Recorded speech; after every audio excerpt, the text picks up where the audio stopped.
Sí, Daniel capítulo número 9. Bueno, obviamente, si usted viene hoy por primera vez a escuchar esta enseñanza, puede ser que le cause un poco de pronto, no de asombro, pero sí un poco de extrañeza cómo hemos podido llegar a discernir las 70 semanas de Daniel, tomando obviamente como base, obviamente, la Escritura, la Biblia, pero también la historia, ya que el Señor habló muchas cosas tomando como base los eventos, ¿sí?, de la historia, propiamente desde los tiempos de Daniel en adelante. Si bien es cierto, la Biblia tiene un vacío, por decirlo de alguna forma, respecto de lo que ocurre desde Malaquías hasta la aparición de Jesús a través de los evangelios, no por sí, mi amado, diríamos otros libros que no son estrictamente considerados dentro de la Biblia, del canon propiamente de la Biblia que manejamos, que es la Reina Valera, sí también, mi amado, consideran ese tiempo vacío que se tiene en la Reina Valera del 60 para poder darnos un soporte sobre todo, y ahí es donde yo rescato mucho esto, un soporte histórico. Para ello, mi amado, Macabeos ha sido un libro que ha sido como base para poder discernir la gran parte de las profecías dadas, sobre todo, amado, allá en el capítulo número 9, respecto de la visión del macho cabrío y del carnero. Bueno, en todo caso, mi amado, le doy esta pequeña introducción como para poder, diríamos, saber en qué terreno estamos hoy, pisando para discernir lo que ya nos compete hoy, que sería prácticamente la última semana de la profecía de las 70.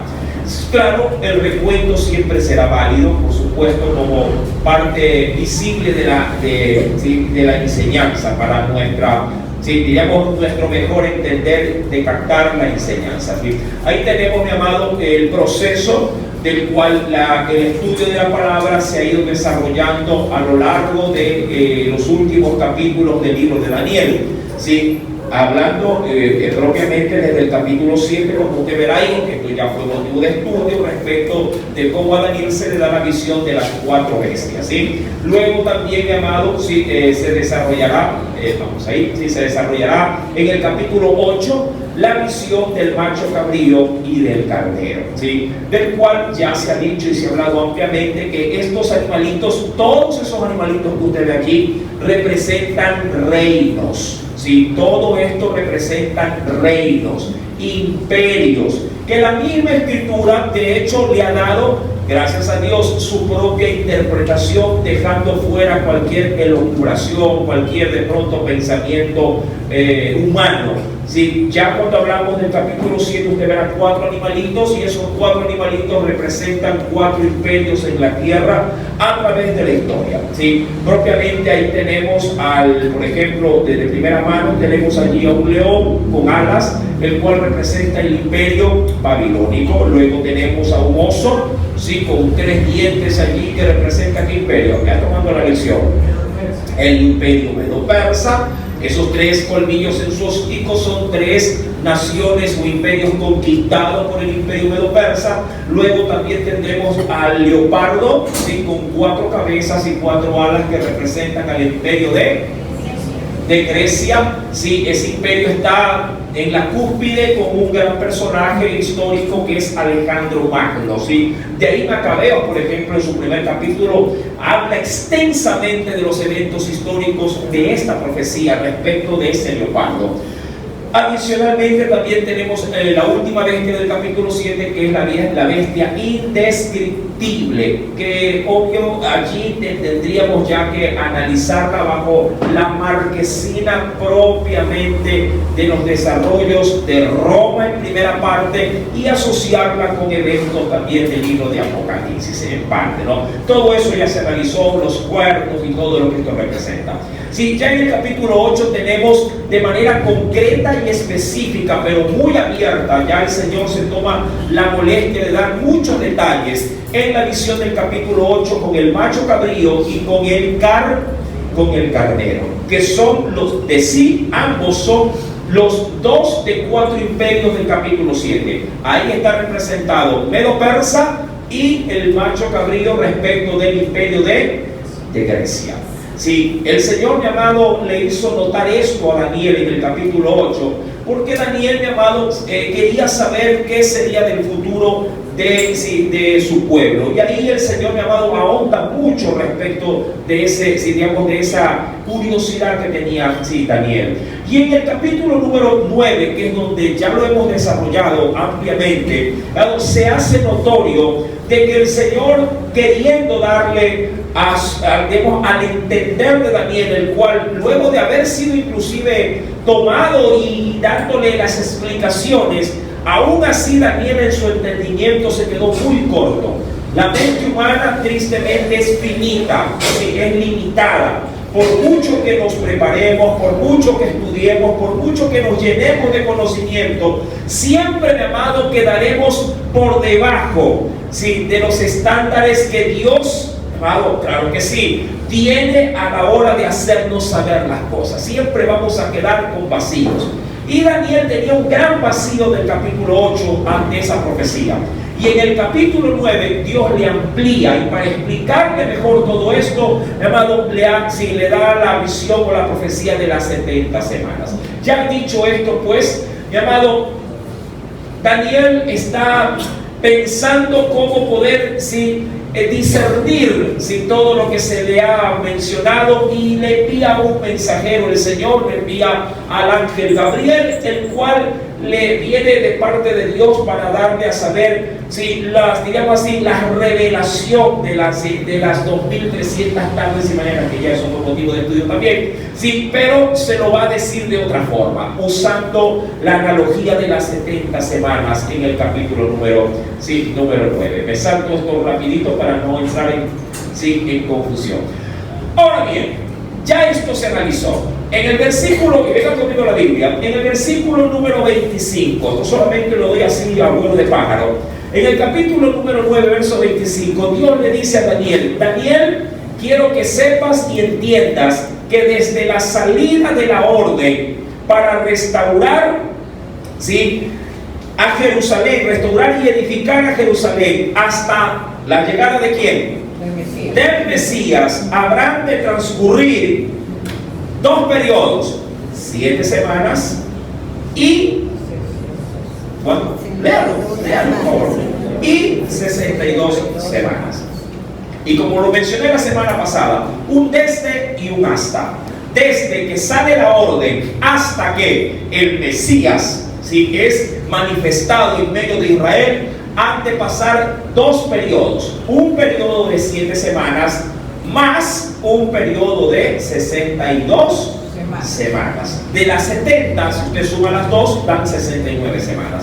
Estas semanas, como también ya se explicó, no son semanas de días, son semanas de años.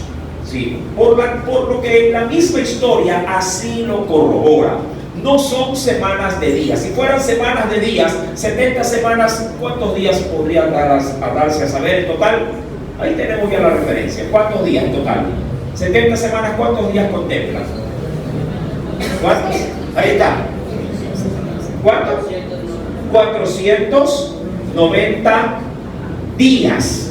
Si fuesen días, pero no es día.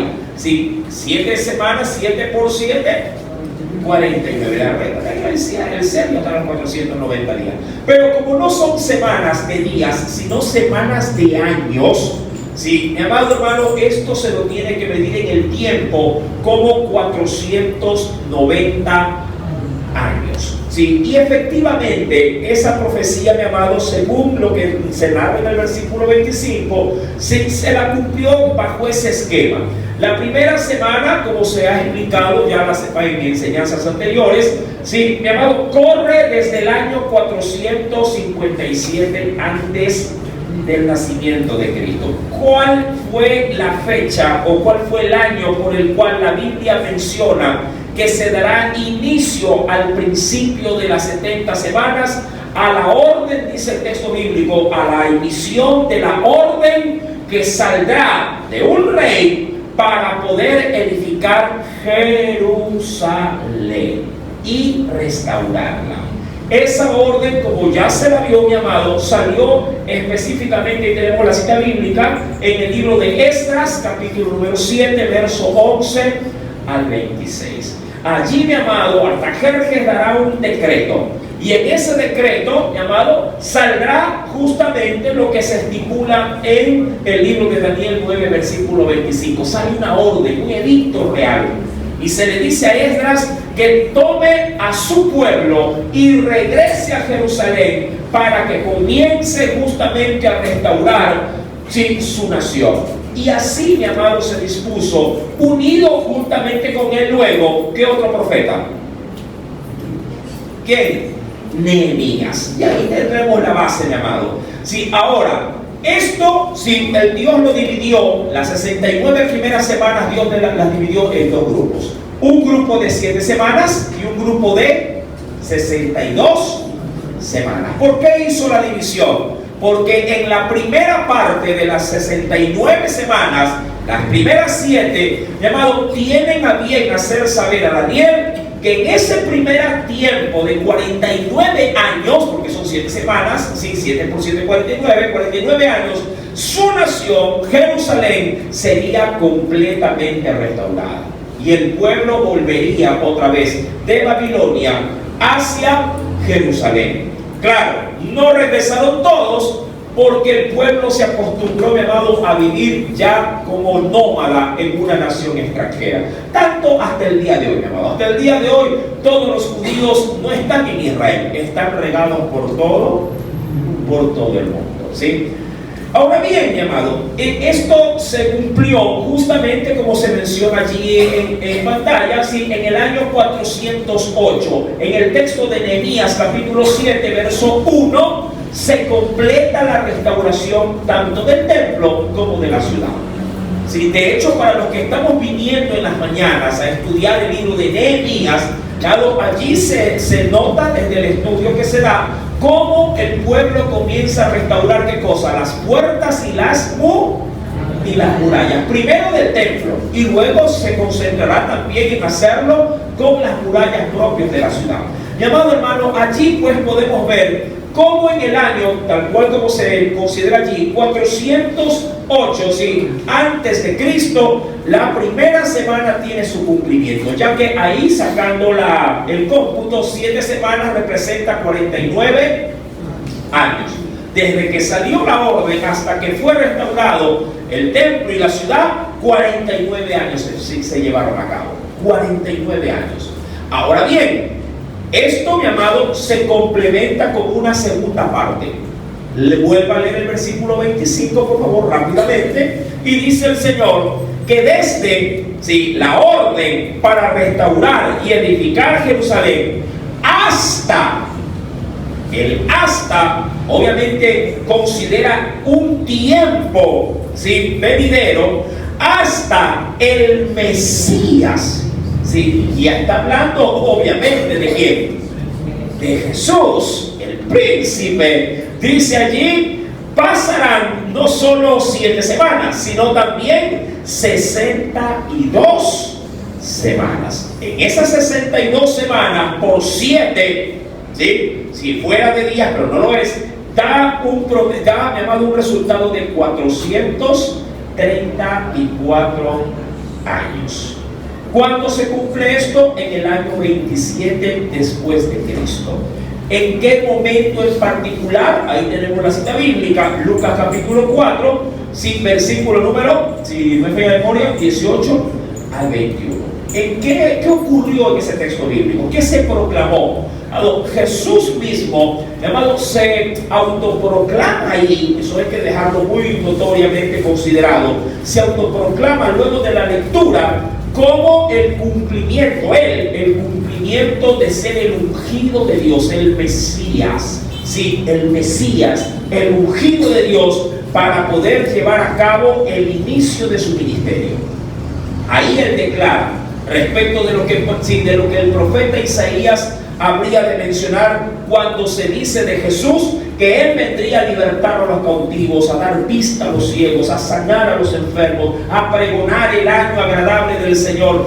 Toda esa profecía, mi amado, el Señor la leyó delante de una sinagoga y les dijo, cerrando el rollo, les dijo: hoy se ha cumplido delante de vosotros esa profecía. Siendo Él el ungido, y en la narrativa está que Él es el ungido de Dios para esto. Mi amado hermano, cuando cerramos esta primera parte del estudio del versículo número 25 y que contempla también el verso 26, ¿sí? Mi amado, se podría decir que de las tres partes en las que se divide las 70 semanas, ya dos han sido analizadas. El verso número 26 es, mi amado, lo que se reconoce en la materia de panorama bíblico, es una dispensación de tiempo. ¿Qué quiero decir con esto? Es un periodo de espera donde se desarrollan un sinnúmero de eventos que no están dentro, miren lo que le digo, que no están dentro de las 70 semanas. Están, digamos, en un vacío a la espera del cumplimiento de la última semana que falta. Ya que Dios le dijo a Daniel que para su pueblo estaban fijados 70 semanas de cumplimiento de profecía profética, valga la redundancia. 70 semanas. Y esto, mi amado, está solo limitado a ellos, su pueblo, Israel. ¿Qué ocurriría si entre la aparición del Mesías y el advenimiento de la última semana profética se lo encuentra en el verso 26? Claro, a gran escala, a gran escala. El verso 26 dice, y aquí llego a esta diapositiva, la primera parte que usted ve allí, si ve que le puse allí dispensación de tiempo con una franja amarilla, ¿sí? Y abajo le puse luego de los 483 años, que vendría a ser los 483 días de esas primeras 69 semanas. ¿Sí? Allí, mi amado, se cumple todo lo que el Señor profetizó en el verso 26. ¿Qué dijo el Señor en el verso 26? Leámoslo y cotejémoslo con las imágenes que traté de poner, solo las que están dichas en el texto bíblico, porque muchos otros acontecimientos ocurrieron. Sí, pero tomo solamente las que dice el texto bíblico del verso 26 con las imágenes. Y dice allí: y después de las 62 semanas, ojo, después de las 62 semanas, ¿qué ocurrirá? ¿Qué ocurrirá, mi amado? Se le quitará ¿a quién? La vida al Mesías. Y menciona respecto de ese quitar la vida al Mesías que morirá no por sí, es decir, él más bien será quitado, ¿sí? O lo asesinarán, es lo que quiere decir, ¿sí? Versículo 26, ¿sí? Luego de las 62 semanas se quitará la vida al Mesías, mas no por sí. Verso 26 sigue diciendo: y otro acontecimiento, el pueblo de un príncipe que ha de venir destruirá la ciudad y el santuario. Ahora, de lo primero tenemos, por supuesto que sí, en los 4 evangelios testimonio de esta profecía. Al Mesías se le quitó la vida, por supuesto.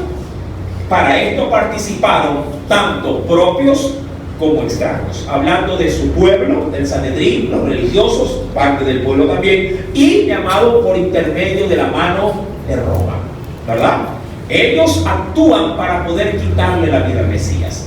¿Qué otro acontecimiento hay, mi amado, registrado respecto de esto? Dice el Señor en la última parte del verso 26, dice: un príncipe ha de venir y destruirá la ciudad y destruirá también el santuario. No tenemos estrictamente el acontecimiento en la Biblia, no, pero sí tenemos la profecía que anunció esto, no solo en Daniel, sino también, acompáñame a Mateo capítulo 24. Ven conmigo rápidamente. Jesús se le quita la vida aproximadamente en el año 32, como está en la gráfica, después de Cristo, ¿no? En el año 32 de Cristo se le quita la vida. ¿Sí? En promedio se estima esa fecha o ese año, ¿sí? Se le quita la vida al Mesías. En Mateo capítulo 24, versículo 1 al 2, Jesús dijo, mi amado, Jesús también, diríamos, ratificará la profecía de Daniel 9, versículo 26 en su segunda parte. ¿Qué dice ese texto bíblico? Cuando Jesús salió del templo y se iba, se acercaron sus discípulos para mostrarles los edificios del templo. ¿Sí? No uno, algunos habían aquí. Pero respondiendo Jesús les dijo: ¿veis todo esto? ¿Sí? ¿Veis todo esto? Es decir, ¿veis estas grandes edificaciones, estas preciosas arquitecturas? ¿Las veis? Dice, sí, por supuesto que las vemos. Y Jesús les responde, ¿no? De cierto os digo que no quedará aquí piedra sobre piedra que no sea derribada. Dándole, mi amado, también Jesús un soporte adicional a lo que ya Daniel 9, verso 26 en su segunda parte anunciaría. ¿Y qué es lo que anunciaría? Que vendría también un príncipe, ojo, un príncipe a dar de baja al templo y a la ciudad. Y eso ocurre, según la historia, mi amado, universal, en el año 70 después de Cristo. ¿A través de quién? A través de un príncipe, sí, exactamente tal cual como la palabra lo dijo. ¿Por qué, mi amado, el Señor fue tan, ¿cómo te digo?, fue tan preciso con esto? Mira, por lo general, sí, eran reyes en la antigüedad, ¿sí?, quienes iban a las batallas. Sin embargo, para Roma, que era el imperio de la época, si Roma, si algo contaba Roma, mi amado, para poder hacer frente a sus contrarios, a las naciones que se le oponían, era el uso de generales para la guerra, ya que Roma fue un imperio que estableció, mi amado, un orden militar innovador. Implementó, diríamos, nuevas formas de batalla y estructuró a sus ejércitos de una manera mucho más técnica, donde ya los emperadores como tal no peleaban. Son más o menos como las guerras actuales. De hecho, los moldes, sí, de combate, llamado, que estableció Roma, son los moldes de combate que se establecen hasta el día de hoy. Usted nunca verá a un general de 5 estrellas metido tirando bala al enemigo. No, eso se veía antes. Antes el capitán iba a la cabeza, el presidente iba a la cabeza. Pero ya, mi amado, ese sistema se abolió. ¿Para qué? Para salvaguardar posiblemente a los mentalizadores que organizaban la guerra. De hecho, en la Segunda Guerra Mundial, mira, hay un dato histórico curioso. Por lo general, mi amado, se llegaba a un consenso entre enemigos para no darle muerte, sobre todo, a los de rango superior. De parte y parte, se podía matar a diestra y siniestra soldados, sargentos, capitanes, pero si se veía a un hombre, digamos, de mayor rango, a un oficial de mayor rango, mi amado, se tenía en consideración no eliminar a estos tipos de enemigos. ¿Para qué, mi amado? Para poder salvaguardar sobre todo la estrategia a la que se aplicaban los ejércitos, cada uno de ellos en su bando. Claro, un pacto que nadie respetó, pero que sí dejó entrever de que siempre se cuida a las cabezas. Mi amado, Roma implementó este nuevo sistema de guerra. Pero Dios, queriendo ser, mi amado, el precursor del advenimiento de los eventos futuros para hacerlos saber en el pasado y de manera tan precisa, Dios dijo: un príncipe vendrá a destruir Jerusalén y a destruir el templo. Y esto fue así.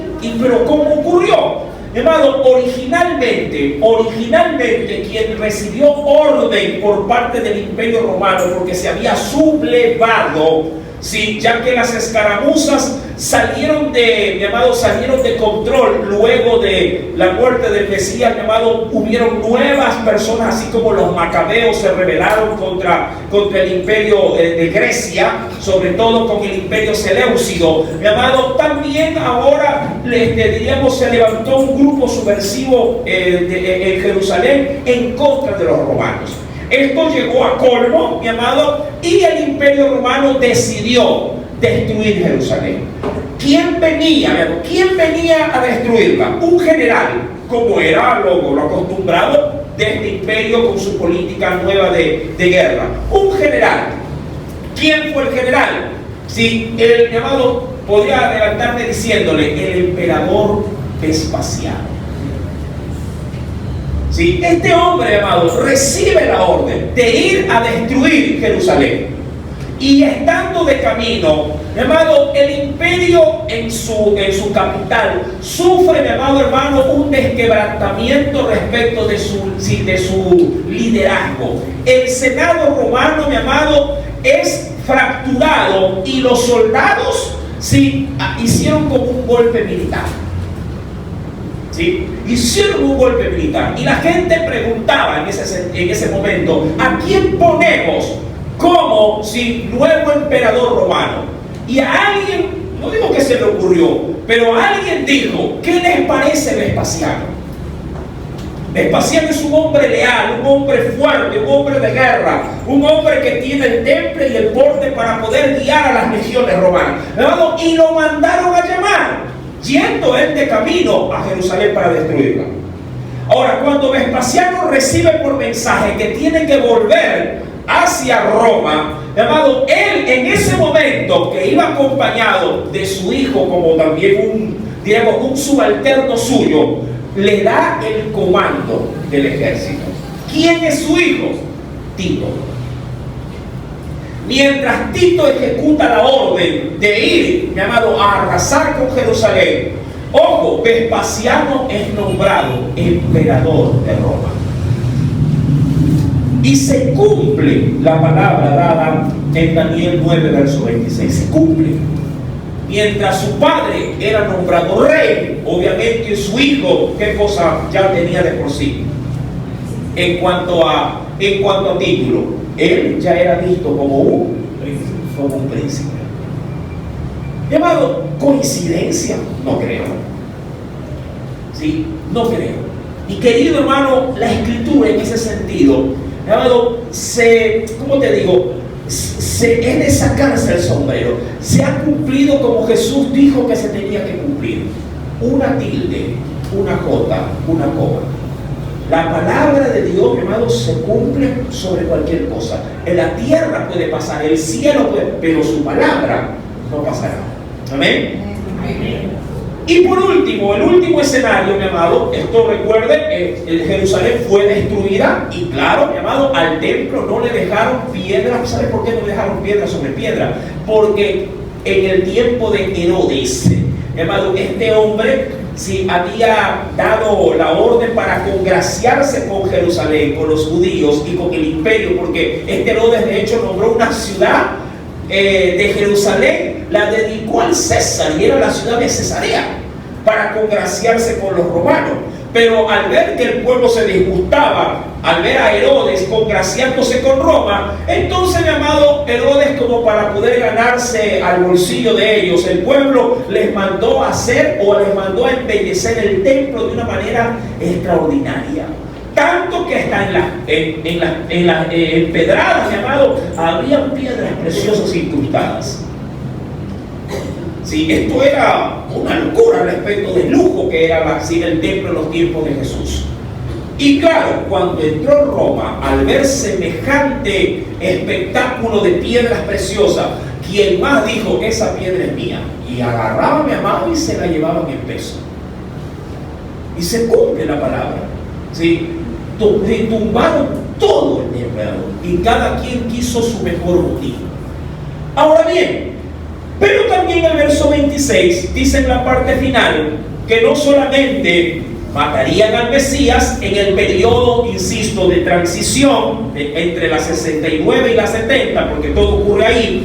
En ese espacio de dispensación de tiempo matan al Mesías. Si un príncipe destruye la ciudad, destruye el santuario, y por último, dice la Biblia, y el fin de la ciudad o de toda la nación será con inundación, y hasta el fin de la guerra durarán las devastaciones. Es decir, mi amado, de ahí en adelante, lo único que se sabe de Israel es que siempre ha estado en guerra. No hay paz para Israel. Quiere la paz, pero no la tiene. Y no la tendrá. ¿Para qué o por qué no la tendrá? Para que se pueda preparar el terreno para el cumplimiento de la última semana. Y esto nos deja, obviamente, ¿sí?, al verso 27. ¿Por qué Israel tiene estrictamente que mantenerse en estas constantes devastaciones? Mire que ahí yo he puesto una gráfica muy chiquita, no se aprecia tan bien, pero ahí tenemos, y hasta el fin de las guerras durarán las devastaciones, porque Israel siempre ha sido el eje central del carrusel de las guerras. Mi amado, no ha habido conflicto mundial donde Israel no haya estado metido como víctima. Si hablamos de la Edad Media, como para tener un principio, mi amado, las cruzadas fueron motivos de devastación. ¿De qué nación? Entre todas las que hay en la tierra. De Jerusalén. Todo el mundo a Jerusalén. ¿Por qué, mi amado? Porque se hizo una fijación en contra de esa nación, por haber sido ellos los actores de la muerte, ¿sí?, del gestor del cristianismo. Y la gente se hizo para sangre. Un judío es un hombre, sí, que posiblemente no merezca tener espacio en nuestro mundo por ser los criminales del Mesías. Y eso, mi amado, a raíz de eso, las denominadas guerras santas, mi amado, digamos así, que arremetieron de una manera, pues, de fiereza contra la nación de Jerusalén. Si a esto le sumamos la Primera Guerra Mundial, ya en tiempos, por los años 1840, si hablamos, mi amado, de 1914, y si hablamos más adelante en la Segunda Guerra Mundial, 1944, mi amado, todo ha sido alrededor de Israel. Hoy por hoy, creo que usted también ve noticias. El que está metido hasta el cuello, ¿sí?, en el conflicto, y todas las naciones en su contra, todas las naciones.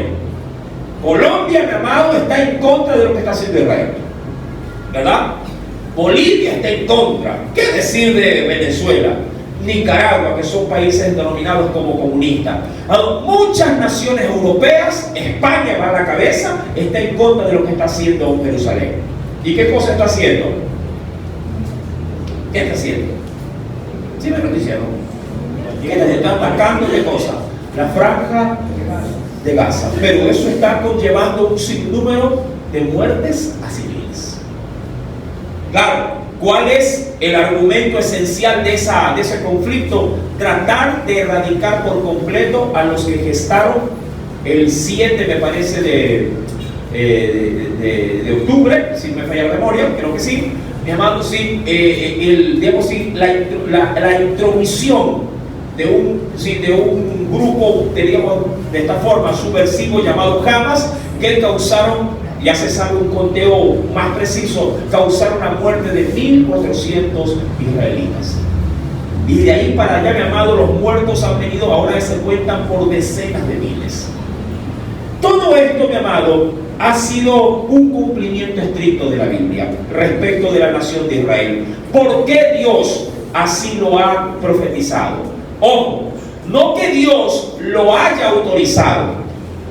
Lo único que ha hecho Dios es hacernos saber lo que va a ocurrir, no lo que Él va a aprobar.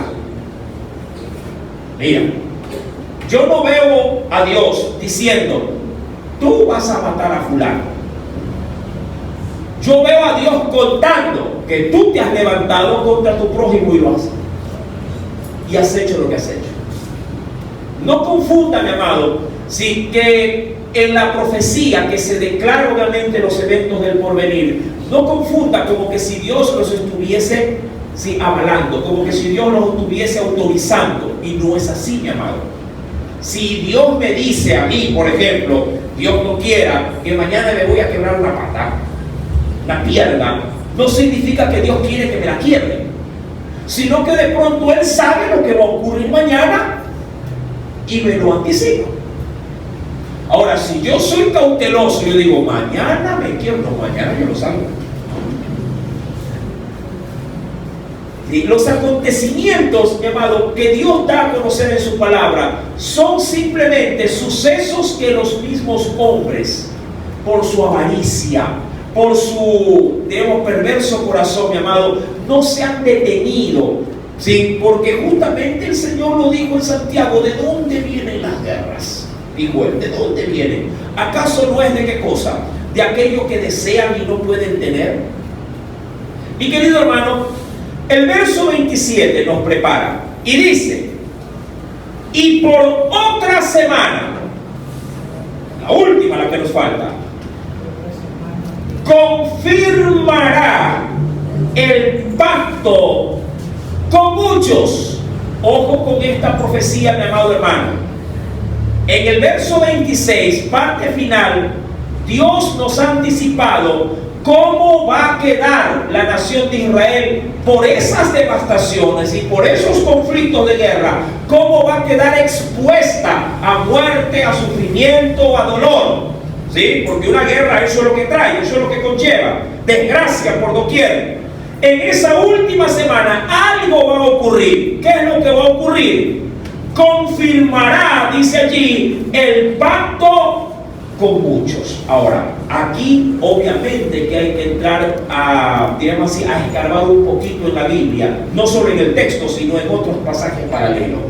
Si habla de que por muchos se va a confirmar un pacto, estamos hablando de que va a haber una tregua, va a haber un convenio en el cual, sí, como se habla de Israel, va a estar inmerso en un pacto, sí, como para poder entrar a un periodo de tranquilidad por esas mismas devastaciones que hay. Ahora, esto, mi amado, tiene que ser visto a través de la luz de la palabra, por supuesto. Vamos, por favor, a la primera carta de Tesalonicenses, capítulo 5. Vamos a entrar rápidamente, sí, en esa lectura. Esa última semana, sí, debe de ser vista con lupa, como dicen algunos, ¿no? Para poderla entender en su contexto.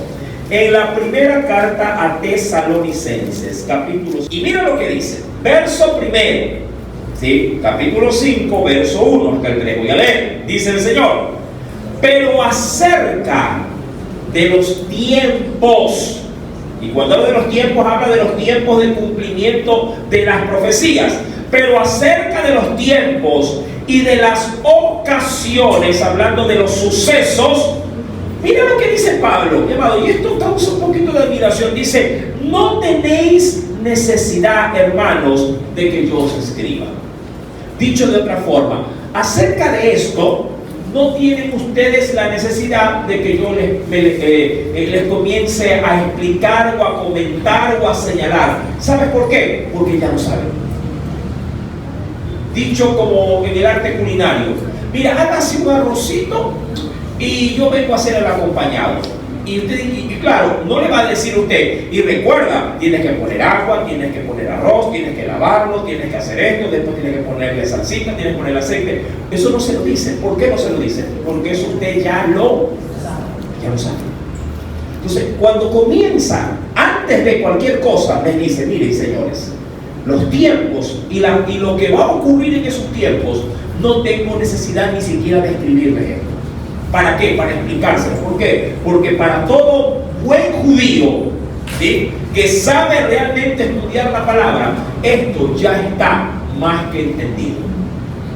Así como hoy por hoy que estamos estudiando esto, mi amado, luego de este día debería de quedar para muchos más que entendido cómo se desarrolla y cómo se debe de comprender la profecía de las 70 semanas. Continúo. no es necesario, hermanos, que les escriba de esto. Verso 2, y lo ratifica, mira, porque vosotros sabéis perfectamente, wow, diga cualquier vez, lo saben bien, que el día del Señor vendrá así como ladrón en la noche. ¿Bien? Pero esto prepara al verso 3, que es donde quiero llegar, y dice que cuando digan paz y seguridad, ¿sí?, entonces vendrá sobre ellos destrucción repentina. Esta expresión del Señor, mi amado, es la que quiero tomar como base para ir nuevamente a Daniel. No la pierdan, no pierda el texto, por favor, para poder ir nuevamente a Daniel capítulo 9, verso 27.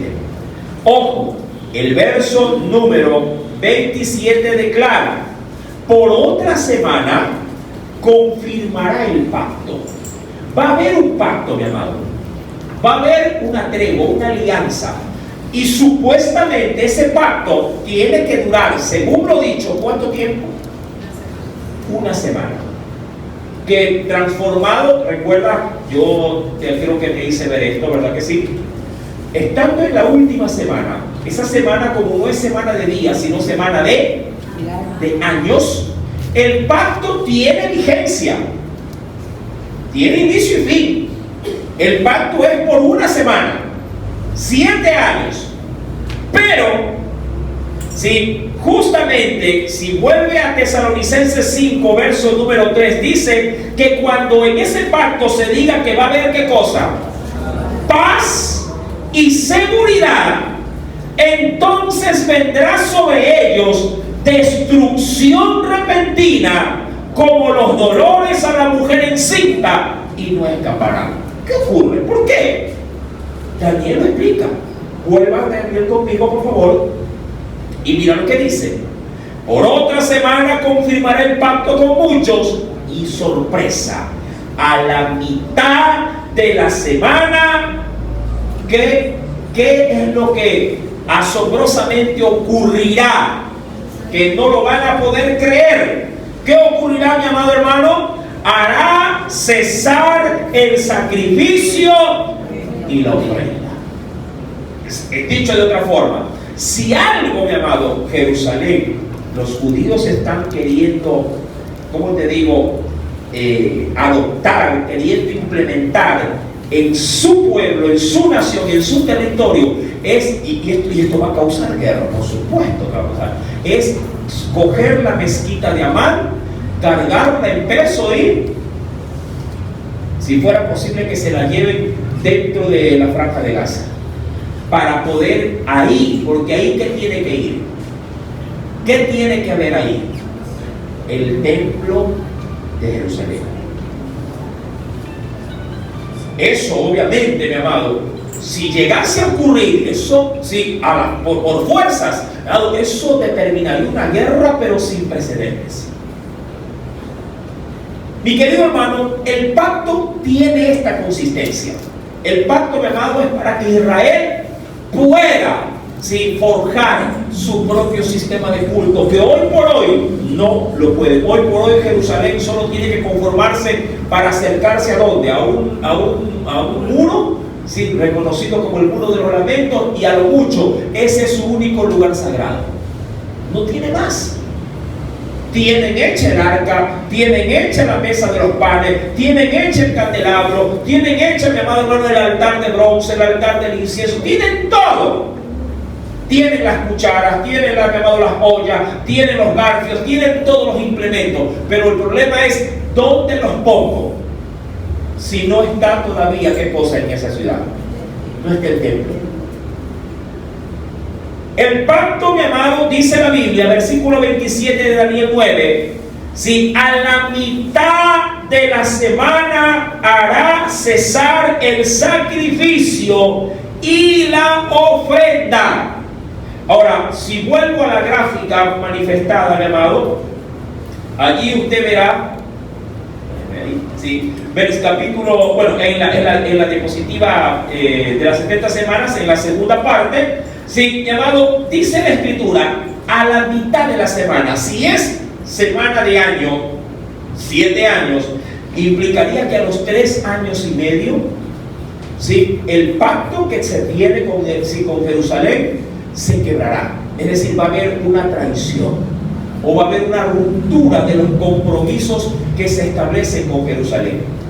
3 años y medio. Entonces allí, como lo dice la Biblia, ¿qué mismo es lo que va a ocurrir? Bueno, vengan conmigo a la escritura, porque gracias a Dios sí tendremos datos más especiales o más profundos respecto de esto. Versículo, volvamos por favor, vayamos a un texto de la palabra del Señor. 2, segunda de Tesalonicenses, capítulo 2.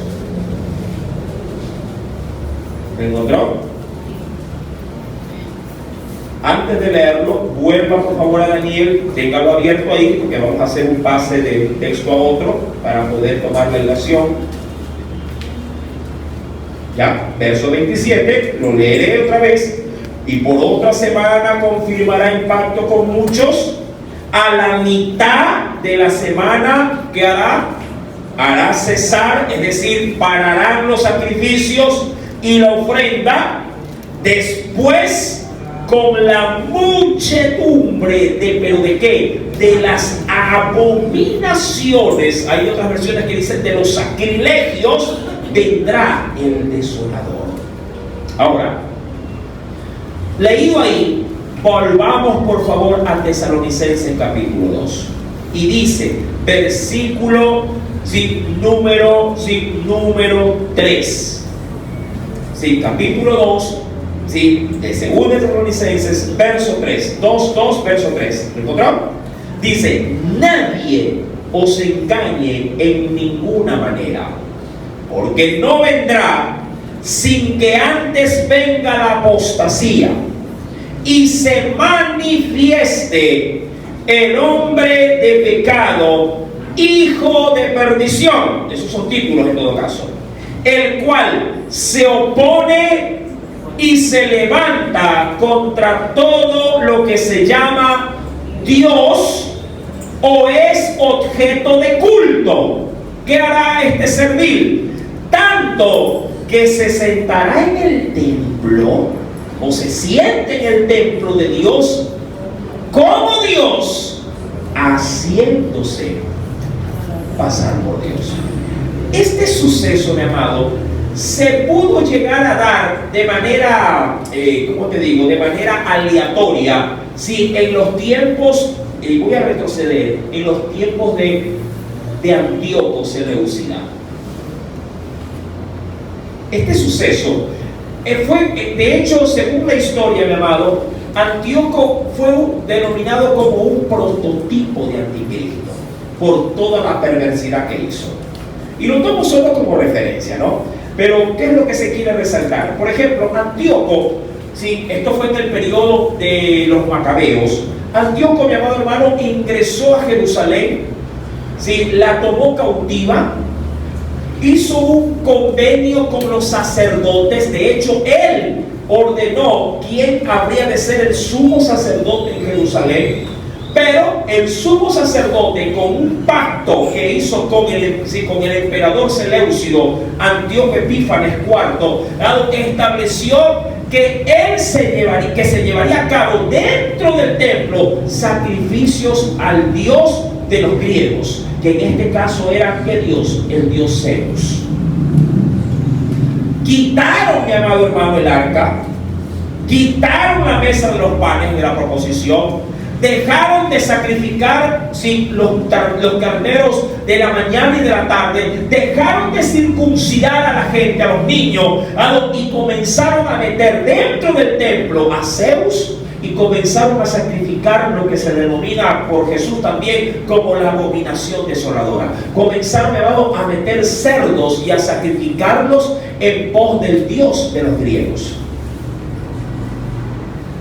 En vez de sentar a Zeus en el tiempo del fin, quien se sentará allí es el hombre de pecado, el que se hará pasar, como la Biblia lo dice, se hará pasar por Dios, sentándose en el trono de Dios. Jesús dijo algo parecido a esto, así como anticipó mi amado hermano respecto de que el templo había de ser destruido. ¿Cómo lo anticipó Jesús? Venga conmigo a los evangelios, por favor, acompáñenme. En el Evangelio según San Juan, capítulo número 5, mira lo que dice el Señor en el verso 43. Es un texto suavecito ahí, como que si no tuviera mucha profundidad, pero vaya que la tiene. Y mucho más si la queremos cotejar con Tesalonicenses 2, el verso pues que se leyó, ¿no? ¿Lo encontró, mi amado? Dice el Señor: yo, dijo Jesús, yo he venido en nombre de mi Padre.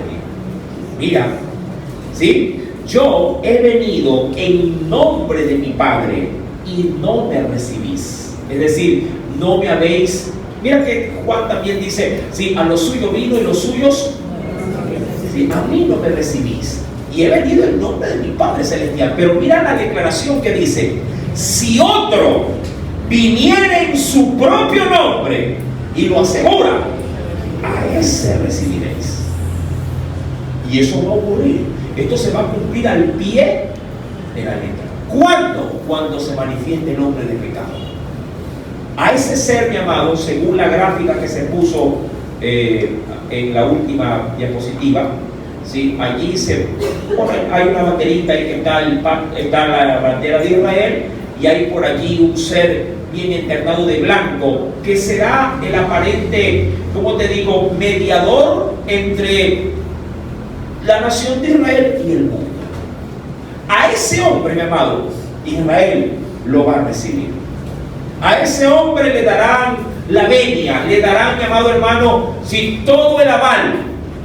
A él, mi amado, se rendirán y lo verán como su Mesías. Recuerden que Jerusalén está esperando, los judíos están esperando al Mesías.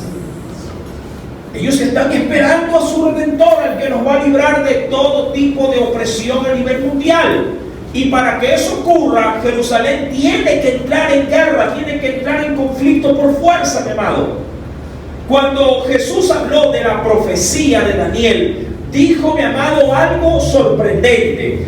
Ven conmigo a los evangelios, luego de haber leído, mi amado, sí, Tesalonicenses. Sí, vayamos otra vez a los evangelios y veamos en los labios de Jesús qué dijo respecto de esto. Dice el Señor, Evangelio según San Marcos, capítulo número 13. Esto como parte adicional, ¿sí?, de soporte bíblico. Mira lo que dice el Espíritu Santo. ¿Lo encontró, mi amado? Dice el Señor, versículo, ¿sí?, número 14. Dice el Señor, pero ojo, esto lo dijo, mi amado, y mira que esto ya había ocurrido en los tiempos de Antíoco, allá por los macabeos. Dice, pero cuando veáis la abominación desoladora, y esto se refiere al acto del sacrilegio del templo, que en el tiempo de Antíoco fue de haber metido ¿qué cosa en el templo? A Zeus, un dios pagano, y lo que es peor, mi amado, haber metido también un sacrificio de animal inmundo. Pero lo más trascendental era haber metido a Zeus allá adentro. Cuando veáis, dice el Señor, y esto ya había ocurrido en el pasado, y ahora se anuncia, se proyecta al futuro. Cuando veáis la abominación desoladora de la que habló el profeta Daniel, mira, le toma, mi amado, las palabras a Daniel del capítulo 9 y dice, puesta donde no debe estar. Y dice, qué curioso, en la mayoría de la Biblia dice, el que lea, ¿qué cosa debe de entender? ¿Qué cosa? La profecía de las 70 semanas. Y dice el Señor, entonces, cuando eso ocurra, los que están en Judea, ¿sabes por qué? Porque ahí es precisamente cuando el pacto, ¿qué ocurre? Se rompe. Ahí, mi amado, como que es más o menos como que si un presidente sube prometiéndote el oro y el moro, y puede ser que el primer año de gobierno te diga, no hay IVA, de verdad, sí, 0 aranceles para cualquier exportación, uy, qué lindo. no hay delincuencia, gloria a Dios. Y al segundo año, amado, IVA 25%, aranceles 80%, amado, y saben toda la delincuencia vida y por haber. ¿Usted cómo se va a sentir? Traicionado. Usted se va a sentir, mi amado hermano, defraudado. Lo mismo era en Israel. Pero se va a meter con lo más sagrado que es para ellos. Y en ese caso es su religión, por decirlo así. Y querido hermano, bien lo dice pues la Escritura. Entonces los que estén en Judea huyan a los montes. El que está en la azotea no descienda a la casa, ni entre para tomar algo de su casa. Y el que está en el campo no vuelva atrás a tomar su capa. Y ahí, mi amado, va un sinnúmero de declaraciones. ¿De qué? De pesares o de ayes sobre su pueblo Jerusalén o sobre su pueblo Israel. Cuando, mi amado, volvemos a Daniel capítulo 9, entenderemos en la segunda parte del verso 27, ¿sí? A la mitad de la semana hará cesar el sacrificio, es decir, ya, y entendiendo que el sacrificio es para Dios, pero como Él quiere pasar a sí mismo como Dios, dice, paren el sacrificio. ¿Qué pondrá en vez del sacrificio? La abominación desoladora. Antíoco puso a Zeus. El anticristo, ¿a quién cree usted que pondrá? Recuerda que es una triada de maldad. Satanás, o lo que es igual, la bestia, el anticristo y el falso profeta. Recuerda que habrá una imagen que hablará, que tendrá espíritu de vida. Zeus estaba quieto, porque los ídolos son mudos, no hablan, no entienden, tienen orejas y no oyen, pero ese ídolo puede hablar. Sí, mi amado. No me crees, vamos a Apocalipsis, venga rapidito. Es que aquí es donde, por eso es que esto causará, hermano, un impacto como nunca antes. Si se ha visto. Vayamos al libro de Apocalipsis, por favor, hermano. Sí. Apocalipsis capítulo número 13, dice el Señor. Versículo número, leeré desde el versículo número 3 en adelante. Vi una de sus cabezas como herida de muerte, pero su herida mortal fue sanada, y se maravilló toda la tierra en pos de la bestia. Y adoraron al dragón, entendiendo que el dragón es la serpiente antigua o lo que es igual a él, el diablo. Y adoraron al dragón que había dado autoridad a la bestia. Y adoraron a la bestia diciendo, ¿quién como la bestia? ¿Y quién podrá luchar contra ella? Verso 5, aquí comienza el asunto. También se le dio boca, que hablaba grandes cosas y blasfemias, y se le dio autoridad, y subraye esto por el amor de Cristo, se le dio autoridad para actuar 42 meses. Coja calculadora por el amor del Señor y divida. 42 dividido para 12. Y digo 12 porque se le dio autoridad para 42 meses. Divídalo para 12, por favor. ¿Cuánto sale? 3.5. ¿Qué vendría a ser eso 3.5? Este último día, o esta última semana, sí, la Biblia menciona que a la mitad de la semana se romperá, ¿qué cosa? El convenio. Es, llamado, la activación propiamente de ¿qué? De la manifestación del imperio del anticristo.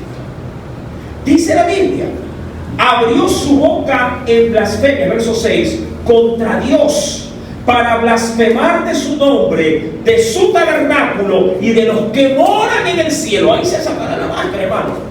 Y se le permitió hacer guerra contra los santos y vencerlos. Por eso dijo Jesús, el que está en Jerusalén no se vuelva a meter en Judea, váyase, porque va a vencer, hermano.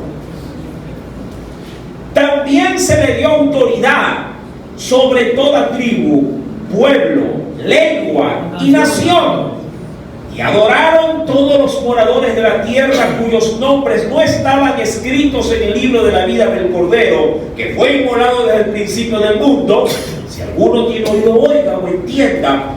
Si alguno lleva en cautividad, va en cautividad. Si alguno mata espada, pues a espada debe ser muerto. Aquí está la paciencia de los santos. Propiamente dicho, si mi pueblo va a tener que aguantarse todo esto y esperar. Verso 11. Después vi otra bestia que subía de la tierra. Esto ya lo hemos analizado, pero lo estoy leyendo nada más.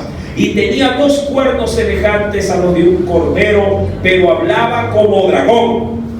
Y ejerce toda la autoridad de la primera bestia en presencia de ella. Y hace que la tierra y los moradores de ella adoren a la primera bestia, cuya herida mortal fue sanada. También hace grandes señales, de tal manera que aún hace descender fuego del cielo a la tierra delante de los hombres. Y engaña a los moradores de la tierra con las señales que se le ha permitido hacer en presencia de la bestia, mandando a los moradores de la tierra que le hagan ¿qué cosa, mi amado?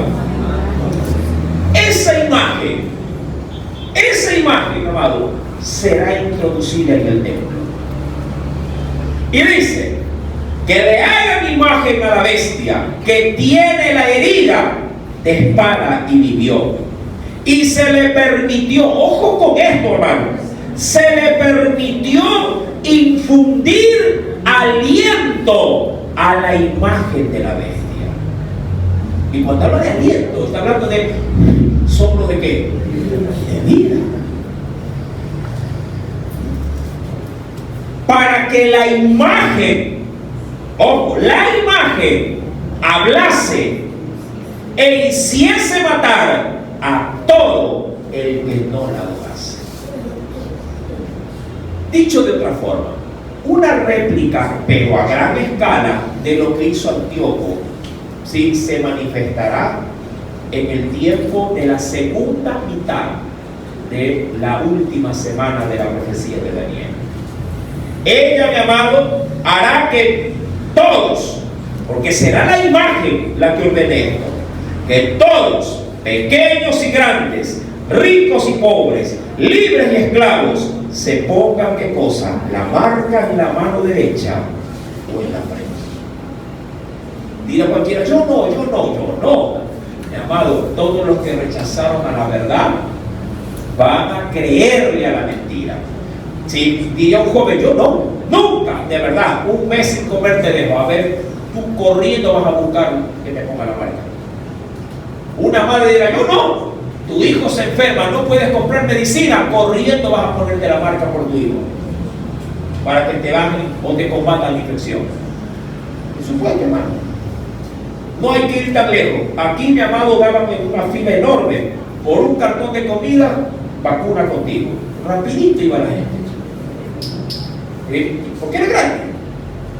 Mi amado, esta imagen es la abominación desoladora que se va a introducir, ¿sí?, dentro de ese templo. Y el enemigo, el anticristo, ¿sí?, romperá el pacto. Y ahí, mi amado, obviamente, todo estará resuelto para el tiempo del fin. Terminando, verso 27.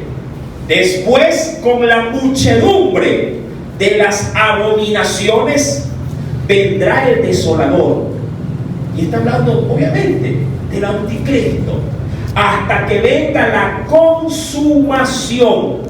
Y lo que está determinado, ¿y qué es lo que está determinado para todo esto? Que Dios, mi amado, al final aparezca, ¿verdad? Y con su palabra como espada elimine a todos sus enemigos. Hasta que venga la consumación y lo que está determinado se derrame sobre el desolador. ¿Qué es lo que está destinado para el desolador? Hablando del anticristo, si la bestia, ¿qué cosa? Que sean arrojados ¿dónde? Hablamos de fuego. A Satanás, solamente a Satanás lo van a matar. Pero falso profeta y anticristo, hablando de fuego. Todo eso, mi hermano, se le dijo a Daniel respecto del futuro de su pueblo Israel. Mi amado, nosotros tenemos el privilegio de saber estas cosas. Pero es un privilegio que no solo debe de quedar aquí. Esto nos tiene que hacer despertar a una verdadera realidad, ¿sí?, de la que el hombre, mi amado, hoy por hoy es participante. Nosotros somos participantes de estos tiempos. ¿De qué nos sirve todo esto? Solo para llenar como el petete, la mente, la biblioteca interna. No, mi amado, esto nos debe de servir para, mi amado, apercibir a los pueblos, apercibir a la familia. Mi amado hermano, decimos nosotros decimos a los nuestros que guerra avisada no mata gente. Decimos, mira que te digo, porque si no, ya sabes. Dios también nos dice lo mismo. Miren, hijos míos, esto va a ocurrir. Ya saben, ¿con qué intención lo decimos? Para que vivamos de la manera que a Dios le agrada. El fin se acerca, hermano.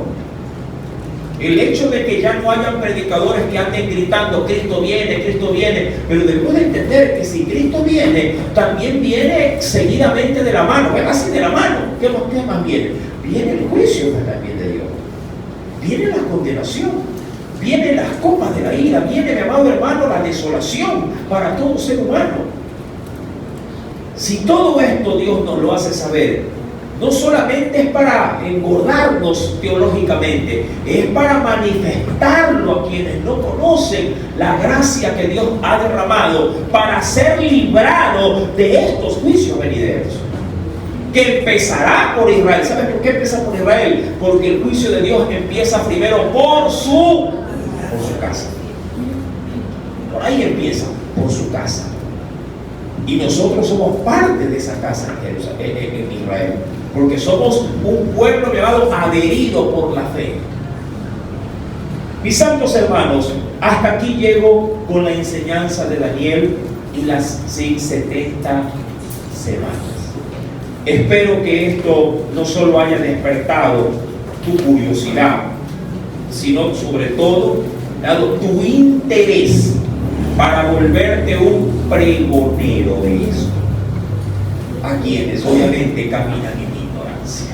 Llamado, apercíbete y apercibe, ¿sí?, a los demás.